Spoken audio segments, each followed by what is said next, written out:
I'm blessed to be here. You know, I'm happy to be back at this type of event. This is as big as it gets, so it's a blessing. Lara, yesterday you mentioned that you would like to outbox him. Yeah, I mean, I would love to outbox the boxer. So, but if not, if it turns into a fight, then we're ready to fight. So I'm gonna be ready for whatever. Danny, what would this win mean for your career, man? You have one of the best resumes in the sport since you turned pro. What would this win mean for you? Oh, this would mean a lot to me. You know, my dream was to always be a 3-division world champion, and it's right in front of me. I just got to go out there and get it and make history. Yeah. It's a very complicated style, Cuban boxing style. Definitely. How are you going to approach it? No, definitely. Lars, to me, is one of the best technical boxers, you know, in the last 10 years.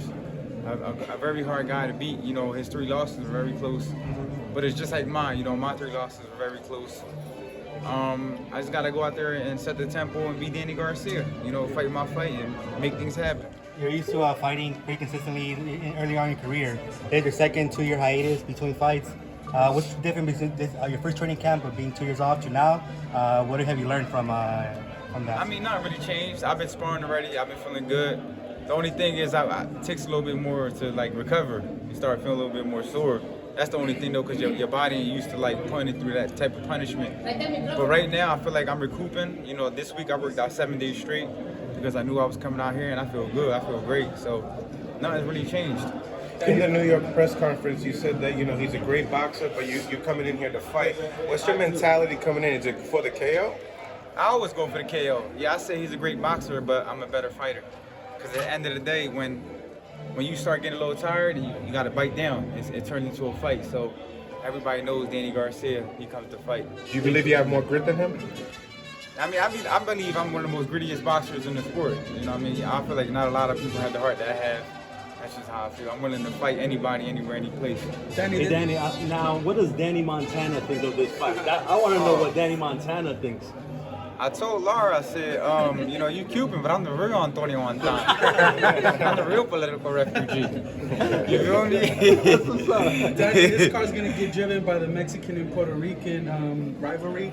Yeah. Who are you going for in the actual main event, man? The young big puncher in Edgar Berlanga or the seasoned legend, future Hall of Famer, and Canelo? To be honest, man, I'm just happy to fight against Danny Garcia. But as far as the main event, you know, I'm happy for Berlanga. Like I said, that's someone I could call my friend. You know, he's been in my house. So it's hard for me to go against my own friend. I just hope both of them come out healthy, make a lot of money, and give the fans a great fight. Danny, if he has a chance, what would it be? From what you've seen being close to I think his chance is use his youth. You know, his youth. He's strong, and just try to be patient. Like Jamie Munguia was a little bit too aggressive, and I feel like it worked against him. Take your time. Don't be too excited against. I mean, it's easy to say until you know Canelo's in front of you, but you gotta go in there and just try to take your time and keep him at distance, probably like B-Ball did, and just try to control the fight as much as you can. This past weekend, we had a big boxing event in LA. Do you think Crawford? What do you think of Crawford fight? Do you think he did enough to deserve Canelo for his future fight? I thought he won. Like I said before, I felt like the guy, Madrimov, he wasn't busy enough. He didn't throw enough punches. He only threw like 250 punches in the championship fight. He did put up a good fight, but he didn't do enough. So I had Crawford winning. But as far as him and Canelo and Crawford, you know, that's the fight the fans want to see. That make it happen. You know, 2 great pound-for-pound fighters. It makes a lot of sense. But you know, first, you know, Canelo has to get past Berlanga. How do you think your Philly guy, Boots, would do against Crawford if he moves up to 54 and they met at 54? How do you think that? I mean, that's the fight the fans really want to see. That makes more sense. They're more the same size.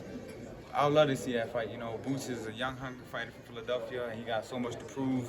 And he just wants to fight the best. He wants to get in the ring with the best. He don't care who it is, where it is. So, you know, I would love to see that fight too. Do you think he could pull it off? That he could beat Crawford? Yeah, I mean, he has the tools and the skills to me to beat anybody. You know, he's hungry, he works hard. You know, he's a gym rat. He loves boxing. And I mean, I see him grow up. His father, I used to go to his father's gym when I was a kid. Bozy used to go spar. And I remember he's always pointing at his son, look, he's going to be the special one.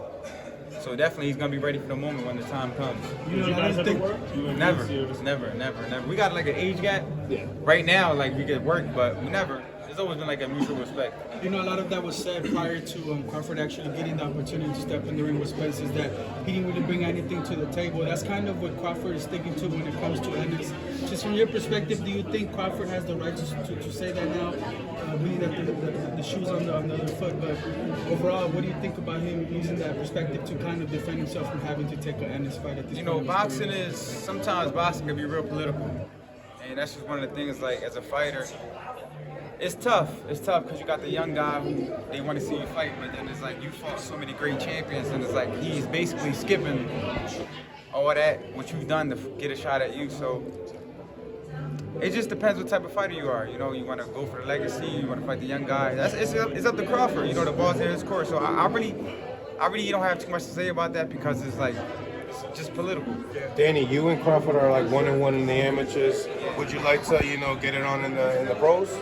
I would love to. You know, I would love to, but first I got to get past Lara. That's the tough fight ahead of me. And then it's crazy because, you know, like 3 weeks ago, people weren't even talking about me. Now they're talking about Danny Crawford and all this stuff. It feels good to be back, guys. It's like, Speaking of that, Danny, what you got left? How do you feel? You look good. We know that you look good. We always see the $1 million smile. What does Danny Garcia have left for the fight game? I got everything left. Y'all gonna see it September 14th. I'm gonna put it all on the line. I'm gonna be back like I never left. And I'm gonna put everything I got inside that ring, that square circle on September 14th. Danny, can you explain why you chose to go at 160? Because 154, all the big fights are there for you. Well, at the moment, after I beat Benavidez in 2022, I agreed to fight Lara for the middleweight title, but I guess the Showtime thing, remember Showtime stopped doing boxing, so I got caught up in that political thing. But the fight was already made. I just had to wait. And the fight got made. Because at that time, I think Charlo had all the belts, and he had like a fight coming up. So it was like, I couldn't fight for nobody. So is this like a one-stop for you at 160, go back down to 154? I don't know. Let's just see what the future brings me. A couple more questions, guys. What do you think of wins, in your opinion? Lara's best win? Best fights you liked?